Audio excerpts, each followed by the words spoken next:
જ્યાં શ્રદ્ધાનો સાથ સાચો હોય ને ત્યાં સાક્ષાત જોગમાયાને પણ ધરતી પર આવવું પડે છે. શું તમે જાણો છો કે પાટણના ધાયણોજ ગામમાં સાક્ષાત જહુ માતા કેવી રીતે પ્રગટ્યા?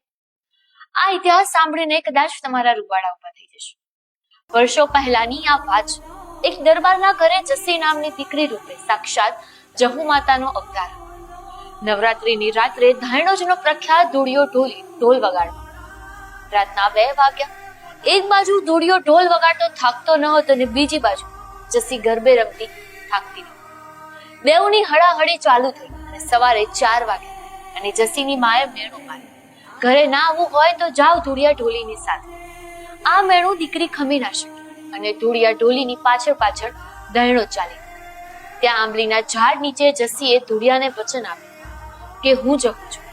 કાલે અહીં મારું 5 ઈંટનું દેરું બનાવશે અને આખા ગુજરાતમાં તારો ડંકો ન વગાડો તો મારું નામ જહુ નહીં. 1 વર્ષ પછી એક ચમત્કાર થયો અને મંદિરે એક કૂતરું મરી ગયું અને ધૂળિયો ગામમાં નહોતો. જ્યારે જહુ માતા 80 વર્ષની ડોસીનું રૂપ લઈને હાથમાં રહેલી લાકડીથી કૂતરાને 3 ટકોરા માર્યા અને 2 દિવસથી મરેલું કૂતરું આળસ ખાઈને ઊભું થઈ ગયું. મંદિરનો પૂજારી જોતો રહી ગયો.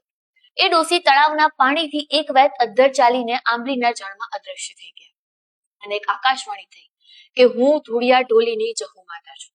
આજે પણ ધાયણોજ ગામમાં આ જહુ માતાના દીવા ઝળહળે છે.